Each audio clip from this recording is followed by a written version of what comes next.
on this. Okay. Welcome back to the channel, guys. For this video, sobrang swerte natin. Isa din sa mga upper echelon creators yung nag-reach out sa atin, makasama dito sa ating kwentuhan. Isa sa mga tinitingala kong creators actually. Isa napakagaling na illustrator, si Sir Ian Sta Maria, Skyworld, and yung art books niya na Maharlika. Tama nga ba? Salamangka. Salamangka. Sorry. Okay. Yeah, it's red kasi. So sir, baka a little introduction for yourself naman kasi for yung mga those who are hiding under a rock na hindi kilala si Sir Ian. I'm sure marami pang di makikilala sa akin. Hello, ako si Ian Sta Maria. I'm a concept artist by day and a struggling comic book creator by night. Napaka-common na ano yun, parang laging for the casual viewers na hindi medyo familiar with us comics creators, most of us have day jobs aside from being comics creators. So si Sir Ian is yung have illustrated a lot of comic books, local comic books. Yeah.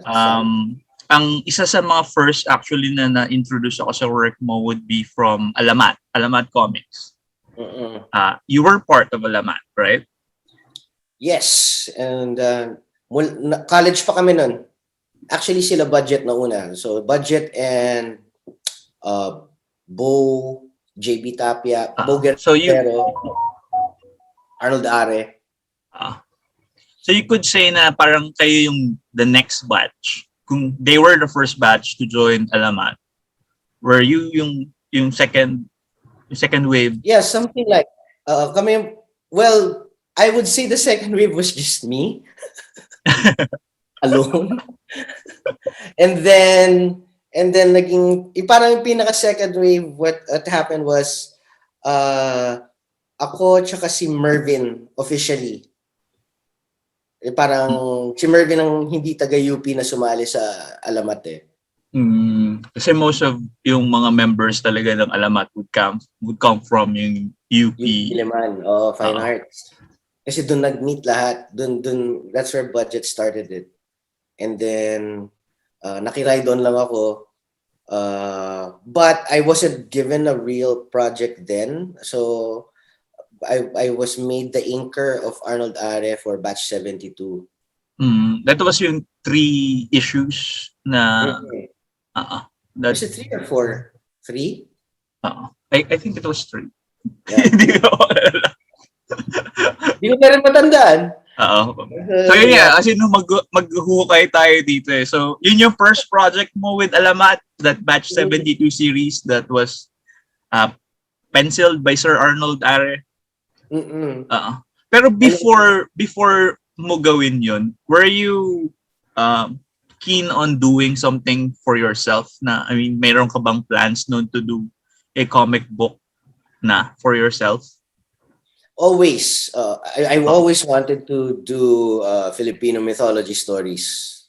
Yung lente mo, the lens was like high fantasy, for example, Dungeons and Dragons. I wanted yun yung question na sunod. Why did you not parang start with your own book and you opted to work on somebody else's book? Because I didn't know how to write them. I didn't know how to make a story when I started. I just wanted to, parang gusto ko lang mag-drawing. Pero sa totoo lang, hindi pa ako marunong magsulat nun eh. So I had to learn and I had to kumbaga it was imperative for me as an artist to work with an actual writer first. Okay. So ayun din kasi a lot of artists here who would want to be a comic book creator. Yun yung unang tanong is how to start. And Right. yun nga, if you are medyo reluctant to dive in as a writer then, kasi yun nga, you can't have a comic book without a story. Exactly. So, Exactly. a lot of them are, yun yung usual na pumipigil sa kanila na mag-start mag-comics. Like, what we're doing with Comic-Con Indicate, which is on Saturday next week. Ayan, na-plug ko na. Ano siya, yung Creator Connect, it's about people who want to make comic book and yung gusto nila maghanap ng ka-collaborate nila, which is either a writer or an artist. So in your case, it was a writer. So you had this idea that you have to find somebody first that knows how to write to start yung book mo, right? Yes, yes.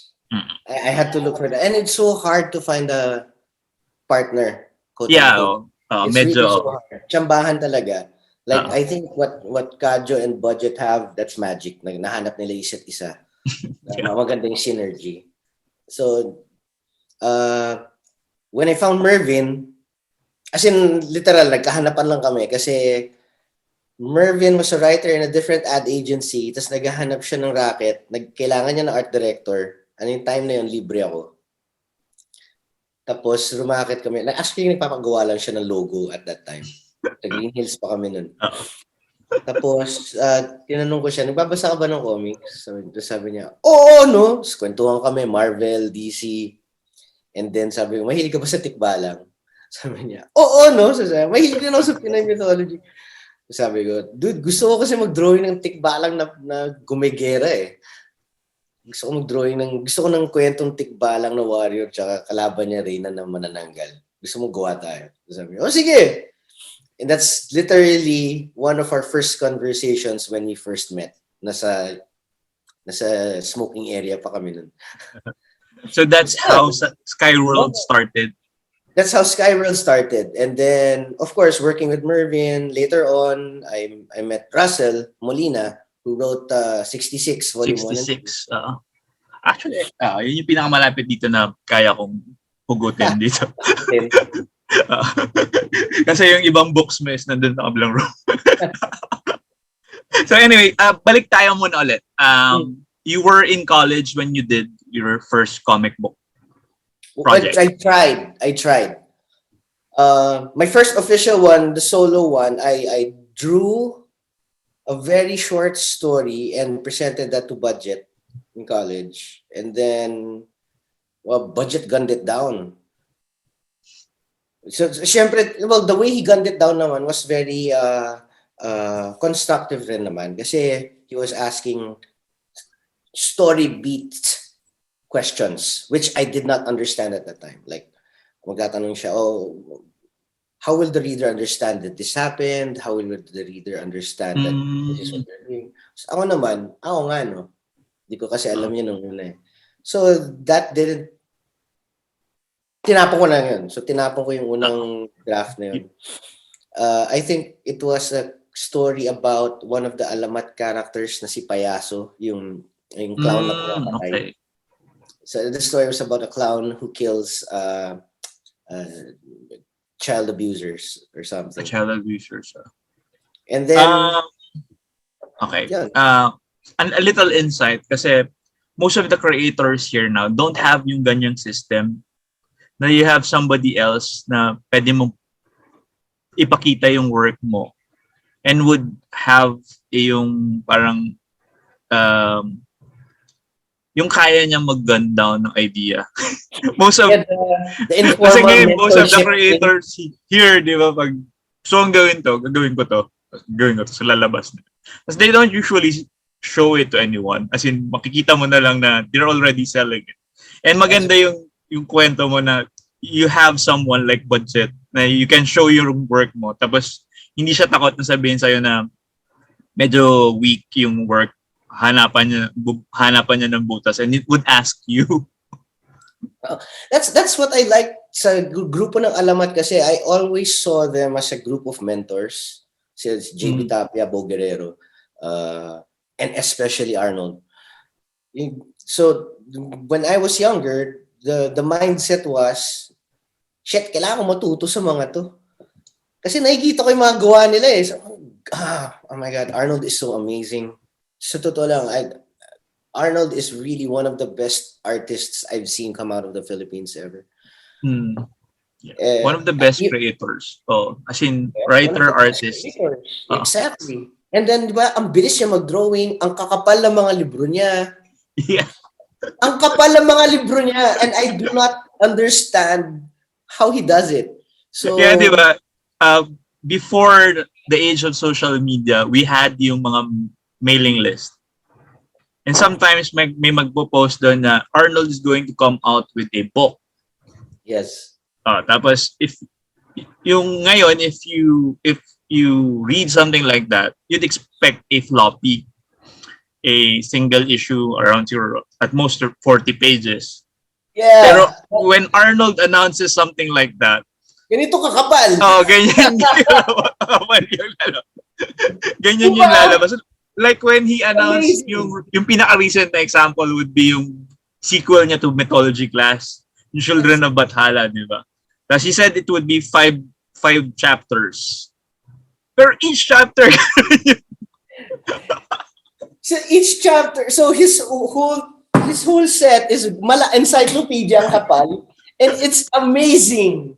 Was Andong Agimat, nagulat ako sa Andong Agimat.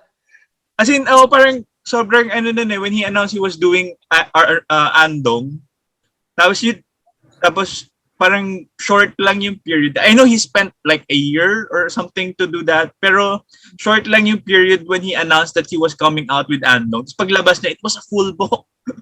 It's a full book na. And hindi lang basta-basta pampakapal yung pages niya. They're really nicely detailed. Yeah, ayun nga. It isn't yung parang normal for other creators that would do a lot of filler pages na cool lang. Lahat ng page na would be siksik ng either with info that would move yung story talaga niya. Exactly. And it actually seemed like parang kulang pa siya sa pahina. Parang when you're reading an Arnold Are book, it feels like gusto niya punuin lahat ng pages. And it just fills my heart being an artist and, an aspiring writer. It just fills my heart, being inspired by a person like this. Kasi ang hirap. And Paulo Fabricas, diba? These writers/artists, they're really my heroes eh. Kasi up to today, sa totoo lang, I cannot understand how they do it. I'm still learning. Parang meron talagang mga parang geniuses talaga about storytelling. Kasi sobrang ibang discipline yun eh, yung visual storyteller. Katulad ni Sir Arnold. I think it's really an amazing talent what Paulo Fabricas and Arnold Are have. Just like parang Jesus Christ, save some talent for the rest of us. Come on, guys. Thank you for inspiring us as well. Pero yun nga, as in, dapat din malaman ng mga bata who are aspiring to be comics creators that this too, bukod sa they have yung talent talaga, that they work on their craft talaga. Kasi lalo na si Sir Paulo. Kasi if you would follow yung book niya, which is yung Filipino Heroes League, you'd see yung leap niya as an illustrator from the first book to the third book. Diba? So he wasn't parang afraid to experiment or to learn more about doing yung artwork niya to supplement yung story writing niya. Exactly. Ang laki nung tinalon actually nung artwork nung Filipino Heroes League. And si Sir Arnold would, nothing beats na mas matututunan ka if you keep doing yung thing that you like to do. Right. Kasi you could learn all the theories, learn all the everything. Pero if you don't do anything, di mo rin. And I think malaking bagay ang you find yourself an editor Yeah. While you're starting out. Malaking bagay. For example, when we started out, talagang pumunta kami ni Mervin kay Budget eh. Budget, edit mo kami. Like, really edit this. And then same thing with Paolo. When Paolo started, ako yung nagbato kay Paolo kay Budget. Tapos, I always say this sa mga kwentuhan na I discovered Paolo Fabregas. Kasi proud ako dyan eh. Kasi, office mate ko siya sa DDB and he was a brilliant copywriter then. Nakita ko may drawing siya na Batman sa tabi ng desk niya. Sabi ko, nagdo-drawing ka? Sabi niya, yep. Says, dude, you should start a comic book. I was, really? I should? So, yes. And then, yun na, unti-unti, yan, I started a comic book. So, sige, you want help? Pakita natin kay Budget and then gusto mo pa-edit tayo or whatever. Gusto mo under the banner of Alamat. So, I asked him these questions. And then Paolo would submit the script and would show the script to Budget first so that he'd get feedback. And then, yun na, and then that was always our process when we started something. So, you start an outline and then you start a feedback loop. Before actually Ayun. Actually, ang ganda nung procedure with how you do yung comic books. Kasi parang yun yung parang nawala na. As in, madalas namin na pag-uusapan with other creators is the most common thing na mangyayari here is you'd be rushing for a event. Mm-mm. So nawawala yung yung step na yon, yung feedback loop. Oh, okay. I actually was not aware. I thought everyone was doing it. No. That's what I thought. Kasi every time I release a book, lagi akong kinakabahan to death eh. Always. Lagi akong kinakabahan. So yun, parang yun nga, as in nahammer down with most of my conversation is yung, lalo na if we are going to be setting our goals to produce yung best possible product na pwede nating mailabas. Nawawala yung step na yun. Which is, I'm glad na share nyo yung steps nyo how to do comic book with whoever is watching this who might be interested in creating a comic book. Na important din yung part that you get someone to take a look at your work first. At all steps, at all process. Di ba? Yeah, I think it's a healthy way to, I don't know if it's a healthy way to keep yourself on a professional level, if you know what I mean. Mm-hmm. Kasi, diba, you first get over those hurdles of producing your own. So you produce your own, so that's passion first. And after the passion sets in, and then you have to, it's hard, guys, for me, but you have to put in there the discipline naman. So the passion and then discipline will follow. Mm-hmm. And then the discipline is the toughest part. So that's where you make schedules for yourself, you give yourself deadlines. Which is very hard, lalo na for self-publishers. Kasi you're not beholden to anyone. Kaya I would always say sa mga talks ko before, collect as many mentors as you can and then share your stories with these mentors and then just later on just get feedback from all of these mentors unti-unti. Mm-mm. Diba? And then from there, I think anyone can do it naman eh. So balik tayo ulit sir sa Alamat. Sa Alamat. You did batch 72. What was your next project for Alamat? Do you still after that? This was a long gap. Long gap. So I guess that was after your college days na. So you're working na. You're working na when you did your next comic book. Yes. And then I was just lucky that yung mga people from Alamat naging co-office mates ko din. So kita-kita kami ni Budget sa advertising. And then Comic-Con was still happening at that time. So everyone was always excited for the November Comic-Con. Every time. So I wanted to release something with Mervin, which was Skyworld 1. Okay, Ako. pero parang nag-jump tayo, sir. Ay, Kasi I nag-jump quite ako, remember. nag-ultra-caps na pala ako, no? UltraCops, yes. Yun yung naalala kong I bought it in one of the comic cons na sobrang namangha ako dun sa artwork.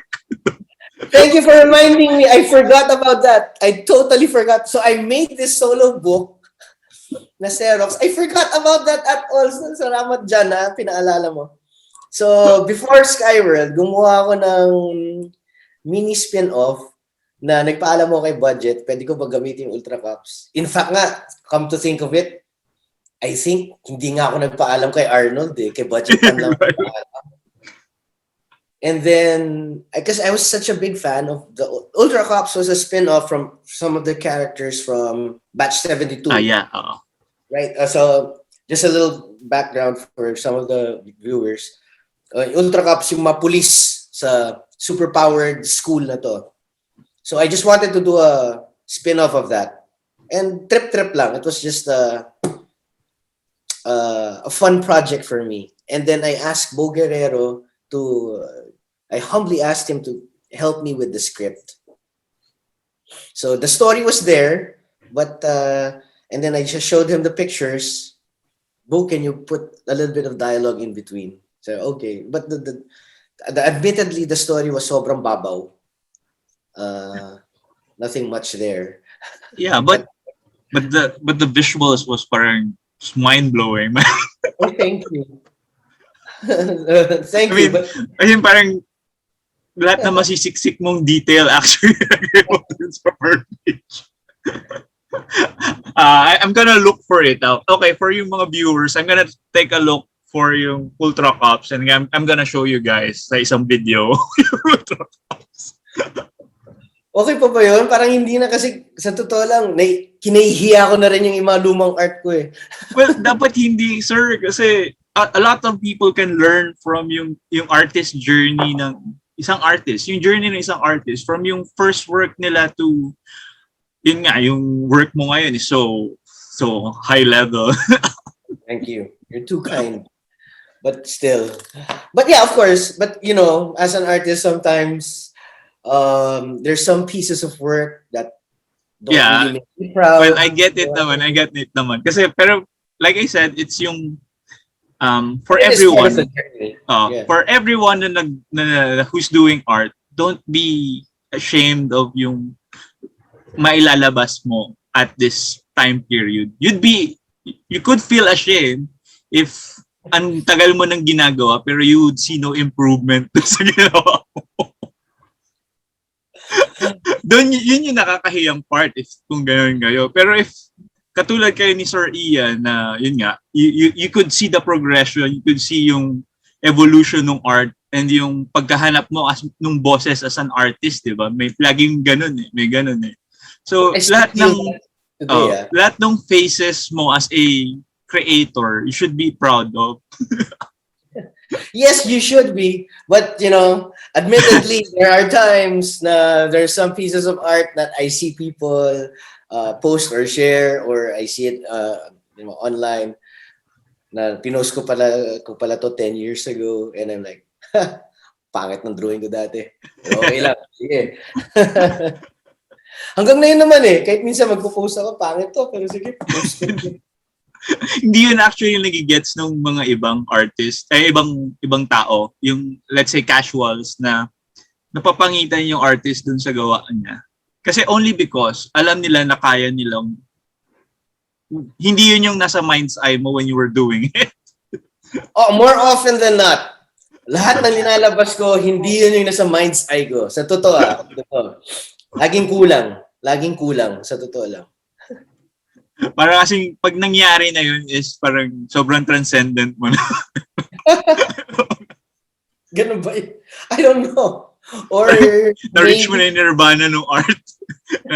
Kaya ko nang ilagay on paper yung nasa utak ko. But such is the curse of an artist, di ba? Lahat ng artists, I think, ganyan naman. Parang, I always think I can do better. So yan, sir.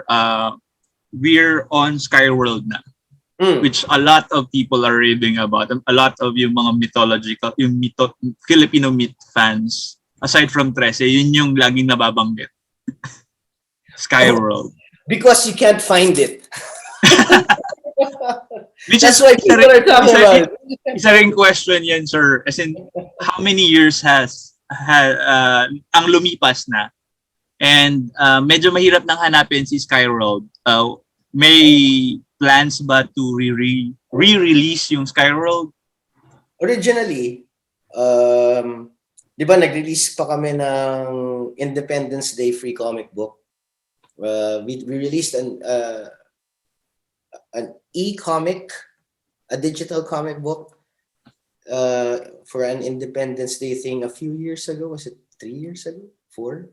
Or something like that? I don't remember.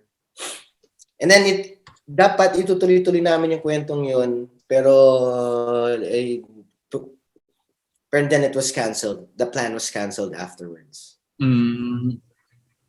Bakit, sir? Sige. Mahaba to, mahabang, and I'll just be transparent. So when we were doing Skyworld, there were problems with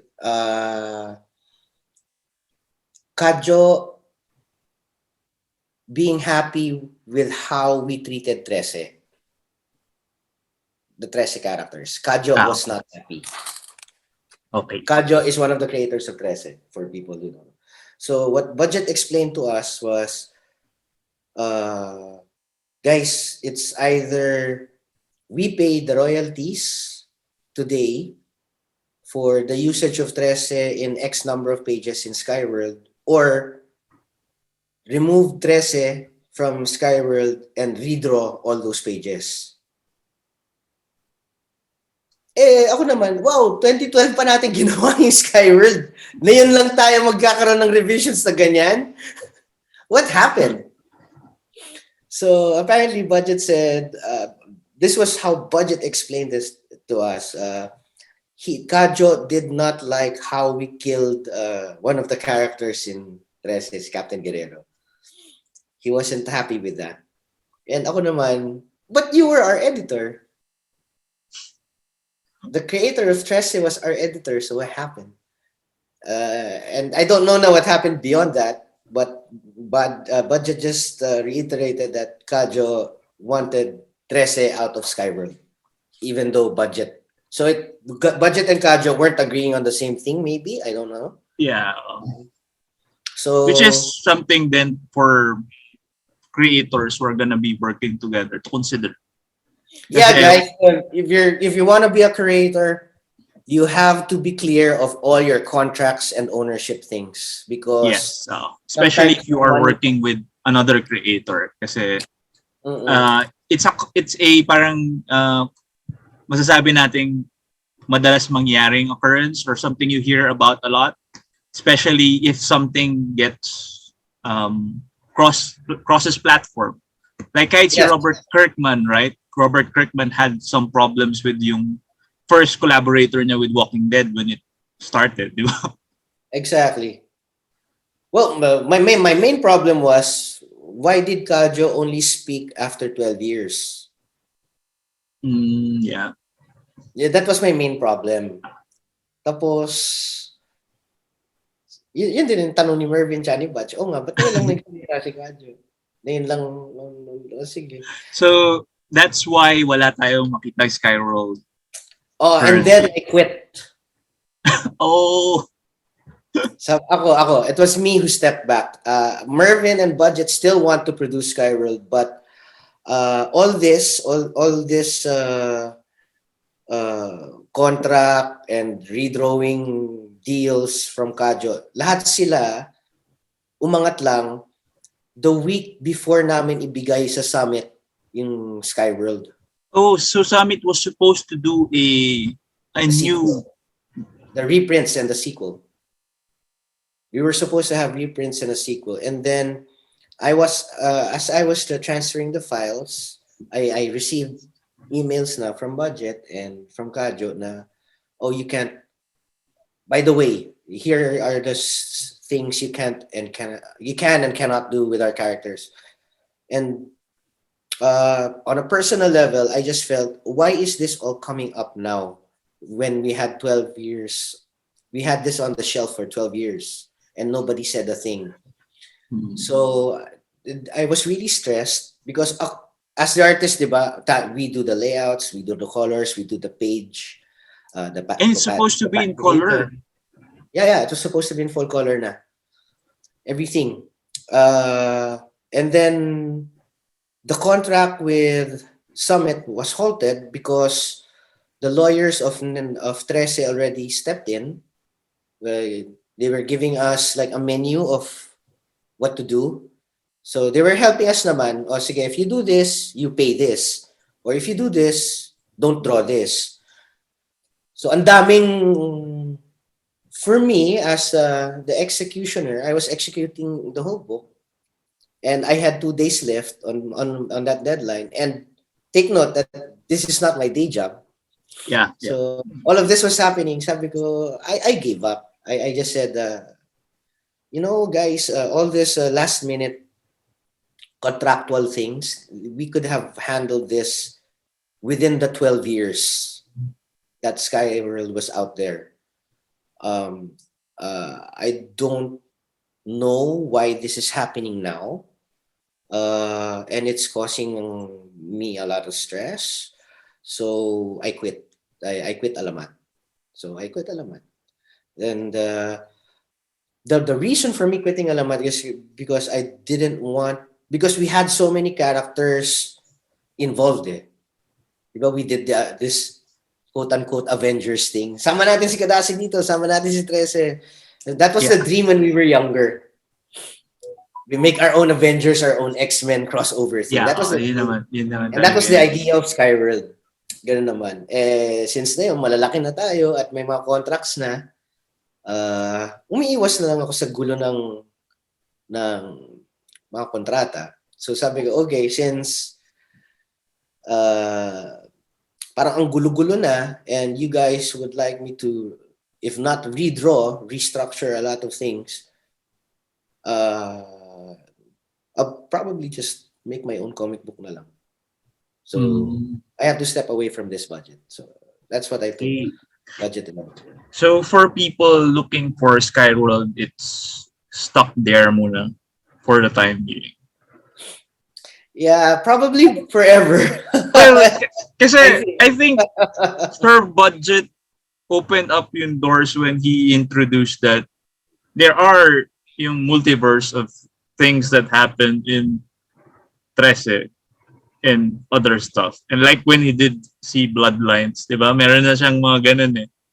So yeah, you also have a multiverse of contracts. Yeah, multiverse of contracts. So yeah, it's kind of sad because a lot of people are looking for it.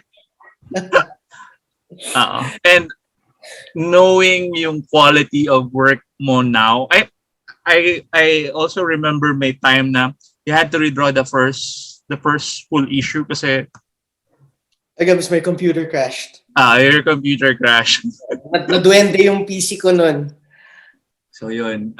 Yun. So sad lang. So let's move on na. Let's move on sa after Skyworld, the next project would be I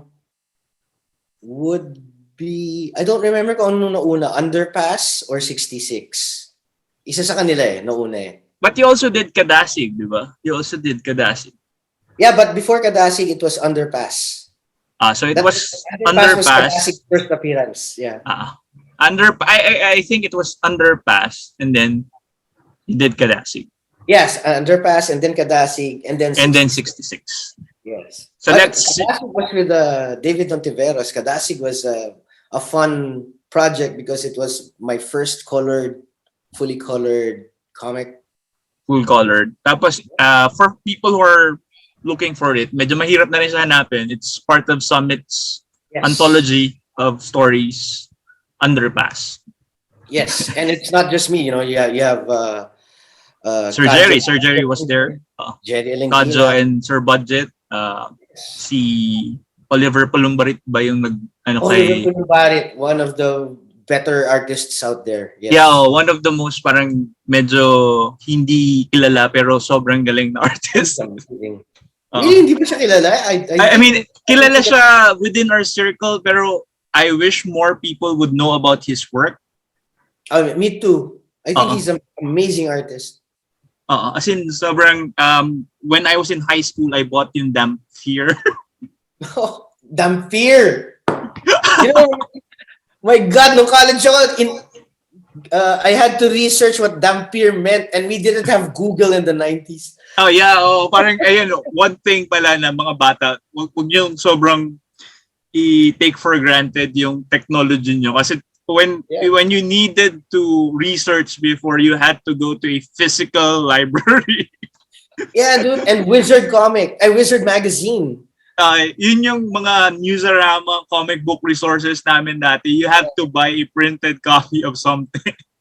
Yeah, a printed copy of something that you have to find somewhere, and you weren't even sure if it was going to be sold at that place. You know? Yeah. So, word of mouth talaga eh. Parang, oy, lumabas na yung yung mga back issues ng Wizard sa book sale. Alam mo ba, book sale? Oh, all right. I need the December issue of Wizard magazine. Kasi in-interview dun si Jim Lee. Now you have the internet, so you can just search whoever artist you want. It's amazing. sobrang amazing nga nun. So, si Kadasig was, you have to leave Kadasig, right? Kasi David started looking for another artist to continue yung... Exactly. I think the problem there was me again, because I wanted to do so many books. My problem kasi is I keep on wanting to do something new.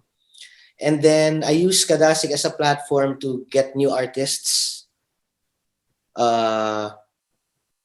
work out there. So, you know, we found a few talented artists who wanted to take on Kadasig. Rafael Gambok was the first guy. Yeah. And then we use that as a platform na lang for other indie artists to, you know, come join us in Alamat. Nung Alamat pa ako. Nung kasama pa ako sa grupo ng Alamat. So, and then that became a platform for that. And then later on, it became harder and harder to find new artists who are willing to commit. Because it cannot be a job. Diba? It's always kasi it's not really an actual job. It's you do it something on the side. Yeah.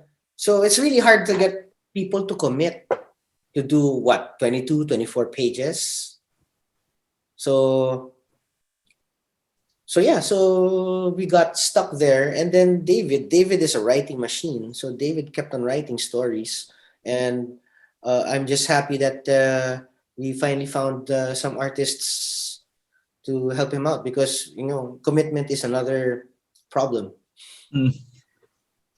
So after na ng Kadasig, you did 69. Ay, 60. sorry. Freudian slip. I was thinking of something what my other friend would do kung gagawan niya ng spoof yung 60. Okay. I keep saying, that would be a fun comic book.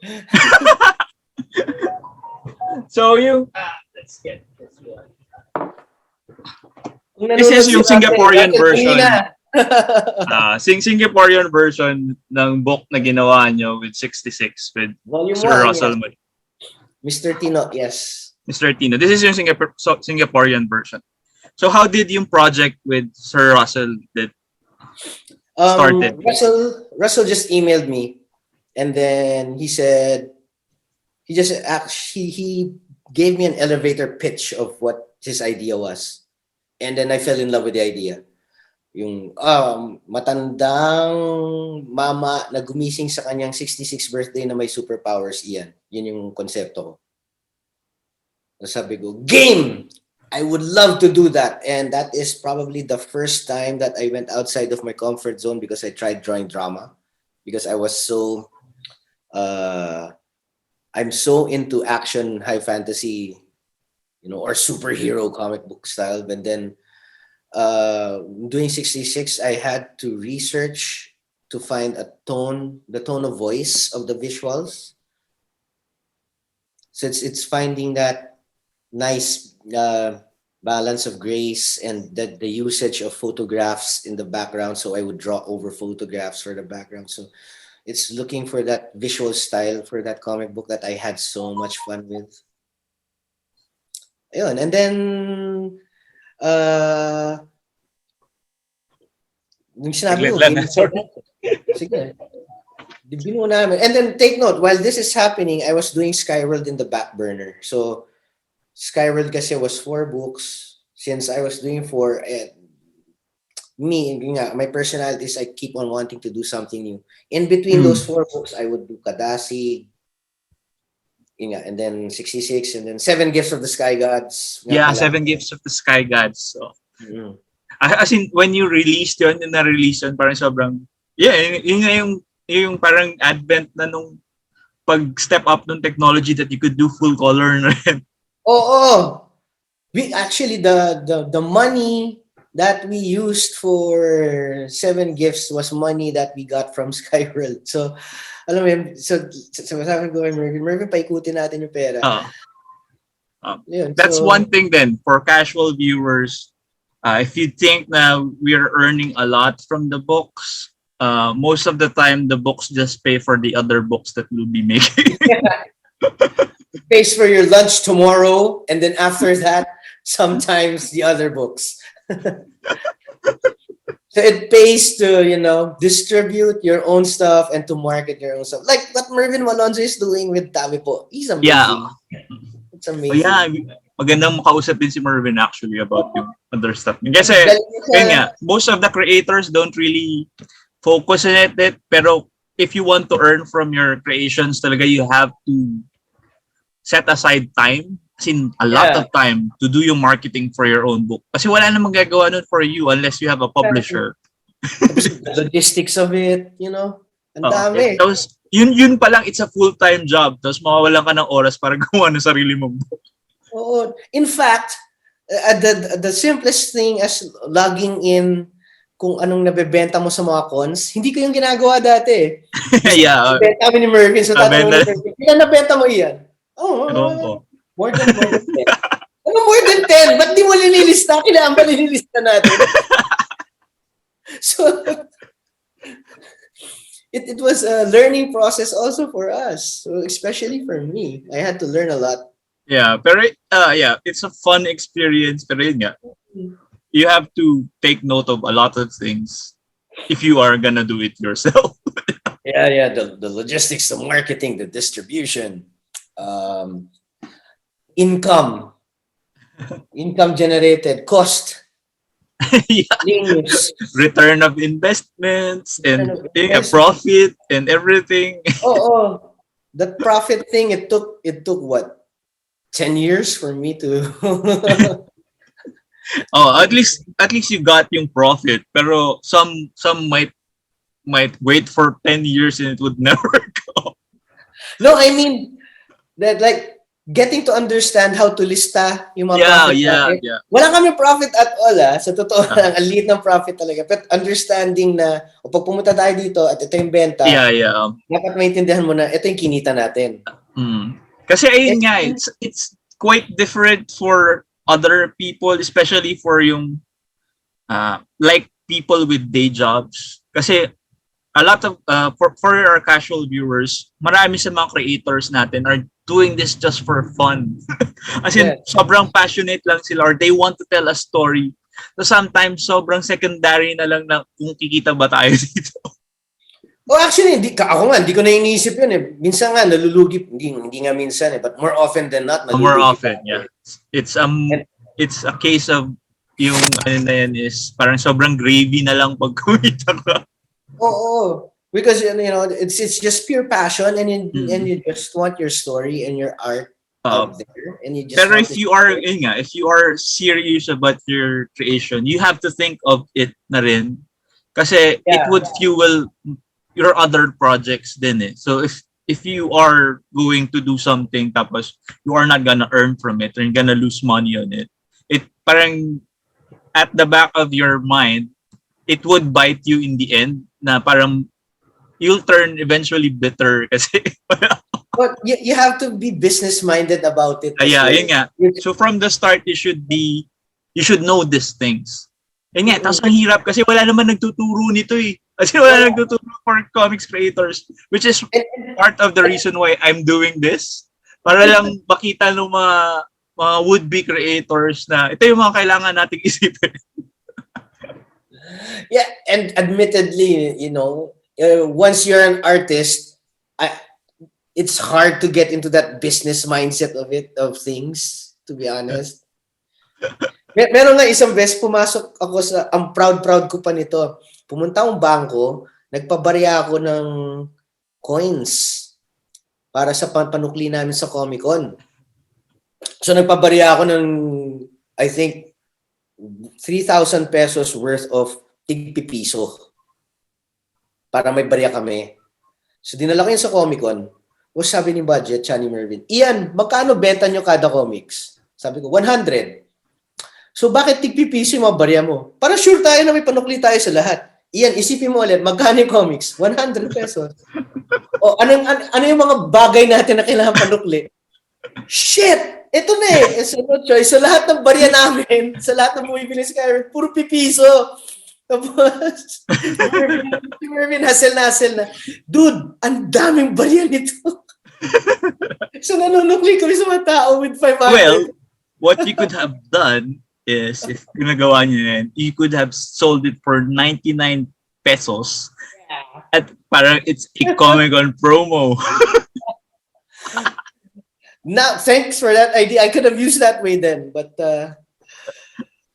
it gets to show that we weren't really understanding the business side of things up until National Bookstore stepped in and offered to publish us. That's when we understood how the business. As in a lot of I still see a lot of people looking for yung books. Which is we already answered it. So moving forward na, we discussed na si Kadasig in 66, and ayan nga, we're at the tail end na nitong ating kwento, which is yung Salamangka books mo, yung art books mo na sobrang ganda. As in, sobrang namangha ako when it was released. Was it released during Comic-Con or during MIBF? I think it was in MIBF. MIBF. No. MIBF. Then you also did since you've gone to work outside the Philippines, hindi na kami nagkaroon ng privilege na mag-guest ka. And sobrang natuwa kami when Summit said that you were coming in nung para rin dun sa launch ng Salamangka during that time. So thank you for yung gracing Comic-Con. As in, from the start kasi you were there eh. Tapos we did not have yung chance na ma-spotlight ka as a special guest. That warms my heart. Thank you to grabe. Sobrang mahal na mahal ko yung Comic-Con. I will do anything for Comic-Con, man. I felt so honored that you guys actually asked me to speak on one of the days also in Comic-Con. Yeah, that was yung yung sobrang parang lang na you're scheduled to go back home, tapos yun nga, you were there during nung Comic-Con. So sobrang natuwa kami talaga nun. Kahit ako sobra kasi syempre, it was my first solo book and I wanted to be there to launch it. And then, ang saya pa kasi when I went there, as a Comic-Con na yon, Comic-Con was also graced by the late great Jerry Langgilan. Dumaan siya ng araw na yun eh. And then, nandun din si Arnold. Yeah, I think Arnold was namin ni Arnold yun, diba? Children of Bathala din during that con. Yun. So that was a fun Comic-Con. And that was the last one. Yeah, that was in November 2019. Yes. Before everything else turned to ganito. Turn to this. Swerte lang kami na we were able to produce Salamangka 2 after a year. Actually, speaking about Salamangka 2 featured sequential line work. Yes. So, are there plans for a full graphic novel? exploring Salamangka yung wonderful world na ginawa mo. Salamangka 3 will be a full-on graphic novel. Ayun. Ayan, no? As in, I think most of yung mga casual viewers would be listening in to us. First time you'd hear it na Salamangka 3 would be a full-on graphic novel. When could we expect yun?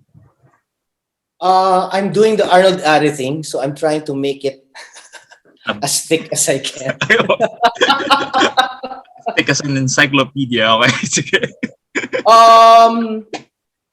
There is no set date yet, but I plan something maybe early 23. Matagal pa, early 2023. Because it's going to be a full-on, fully colored graphic novel and in that shape. Oh, yung landscape format. And in that landscape coffee table book na format. Actually, ano siya eh, kasing size lang siya ng sketchpad na Corona. Exact size siya. Isipin mo. Kasi one of the original intents kasi is for the art book to feel like you're just browsing through a sketchpad. Kaya ganun yung format. Ganda, ganda. Tuwan-tuwa ako sa format na yun nung ginawa ko yung sequential art for Salamangka 2. Tuwan-tuwa ako sa landscape. Sabi ko, it opens up a different way of storytelling yung ganong format ng page. Oo, kasi it's panoramic instead of matangkad. So mas ano yan, mas cinematic yung magagawa. Oo, mas I don't know if mas cinematic, but I like the space sa sides more than patangkad. Mas gusto ko nagdo-drawing ng left to right kaysa up and down. So I'm having a lot of fun now, and I'm trying, and again in the process I'm editing myself now as I go on. And it's really tough because when you're drawing something, is nasulat mo na drawing mo na. For example, this week, I had to redraw 2 pages from Salamangka 3 kasi pagising ko like nung Thursday, parang biglang hindi ako masaya sa kwento. And then in my head, pero na-drawing ko na. Pero mas maganda kung ito yung mangyayari. So, I scratched those 2 extra pages and redrew it. And then, mas masaya ako na yun, but it set myself back.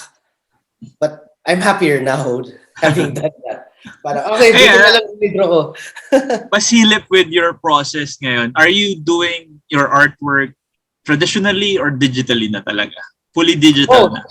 Both. So if I can share something, I have my sketchpad. So I start like this, for example, and page breakdowns. Wow. Ayan, meron tayong preview. And I start like that all the time. And then when I have that, I will move on to. Wait. I'm looking for thumbnails of pages kasi. Yeah, for example, ito, thumbnail. So,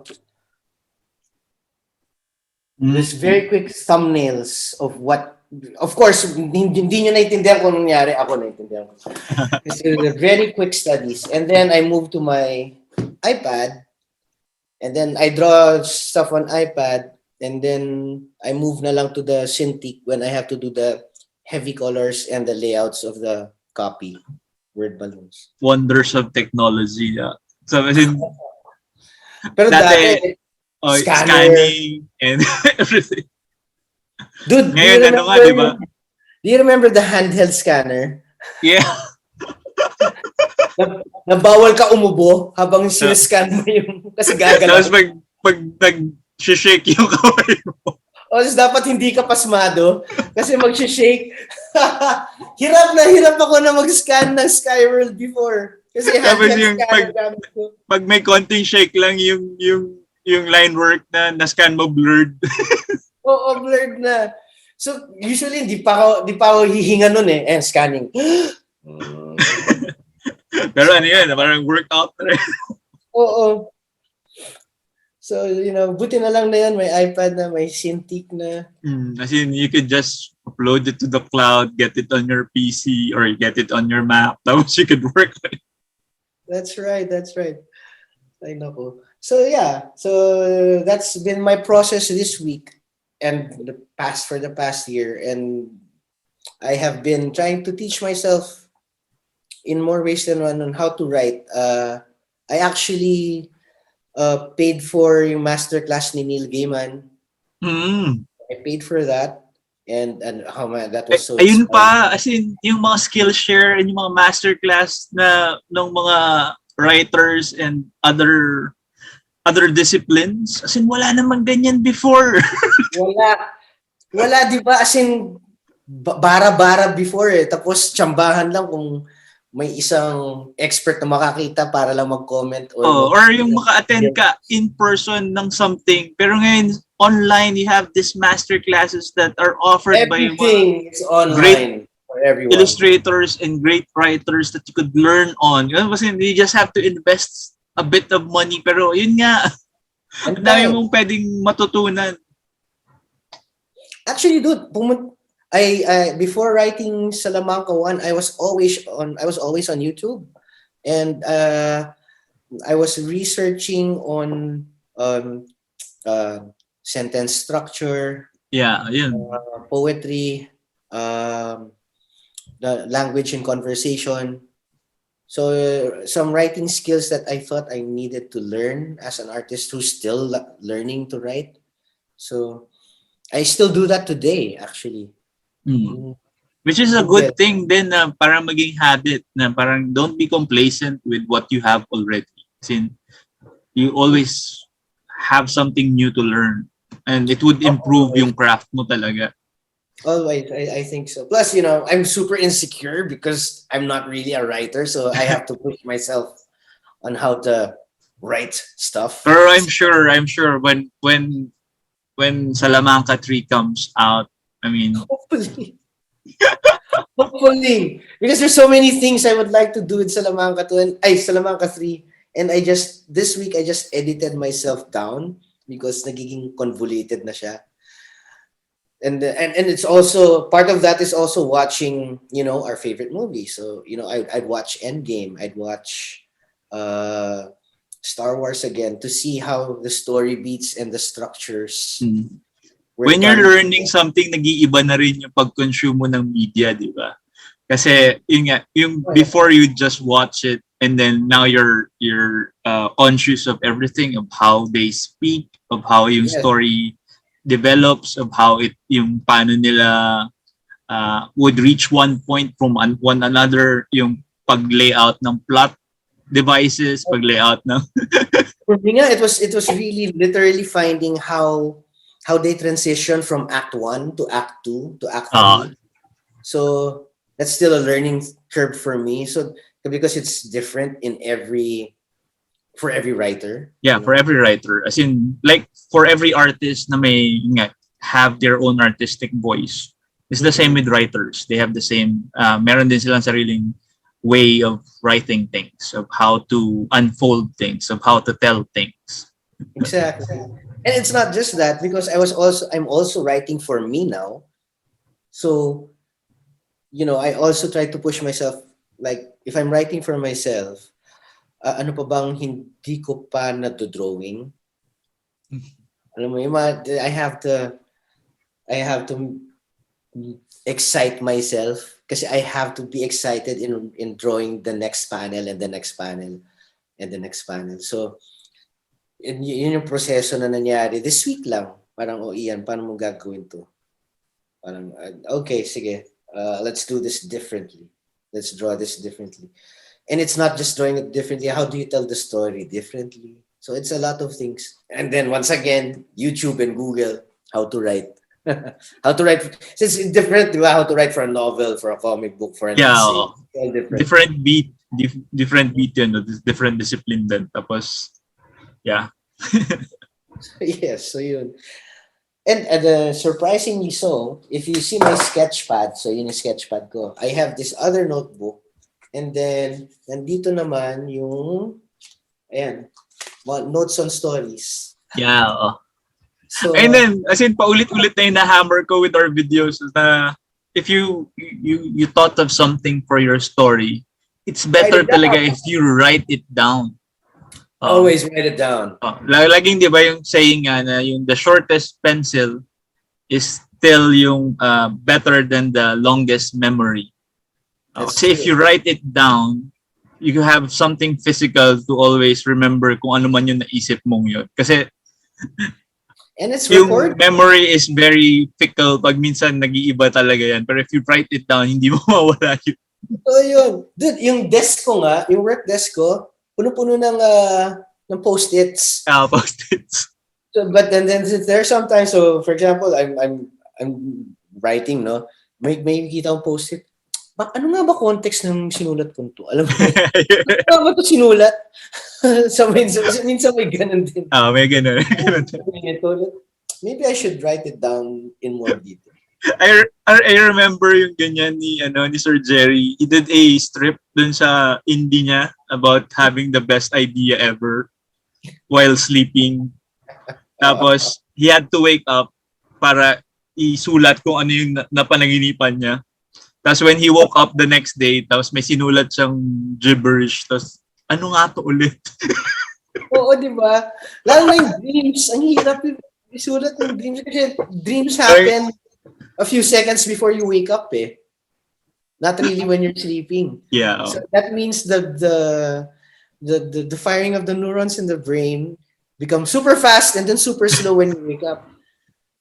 So pag minsan na panaginipan mo na yun ng great Filipino novel, great Filipino story, tapos wala na siya. Pag gising mo, gibberish na siya. Yun na yun. Yun, sir. Thank you so much for your time. I know ang daming natutunan ng mga tao with yung kwentuhan natin, especially with yung how you dealt with a lot of yung collaborations mo. And now everybody is looking forward. So this is gonna be your first book that first graphic novel that solo graphic novel. Graphic novel that you have written for yourself that you will be illustrating then. So sobrang nakaka-look forward talaga na makita yung first. It's like a member of a band na doing your solo. Hopefully it works. There's still so many work So, that needs to be done. where can our viewers find your work if they are looking for your work mo online? Where can they see it?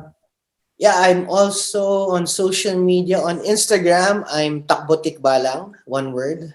That's Takbo Tikbalang, one word. And then on Facebook, The Art of Ian Sta Maria. So that's where you can find me. I'm also on DeviantArt. Nax DeviantArt, sobrang luma. I'm still there. I'm still there. Ano yung DeviantArt account mo, sir? Para mapuntahan din nila. Ian Toy. IanToy.deviantArt. I don't even remember the last time I was on there. I used to have a Tumblr account, but I deleted it. I used to have a Twitter account, but I also deleted it. So, but I regularly post on my Instagram. That's Takbo Takbalang, and it's also on Instagram that we usually post, discounts and special offers with Summit and the other books, and Anino Comics as well. For if you have one last words for our viewers, something especially for our would-be creators, something that you could advise them on as your final word for this interview, this kwentuhan. Well, I always say, no matter what happens, so never lose your sense of wonder. Very nice. Okay, once again, thank you for watching, everyone. Hopefully, marami pa tayong mga kwentuhang artists. Again, thank you, Sir Ian. And thank you, John. Hope to see you guys in the next video.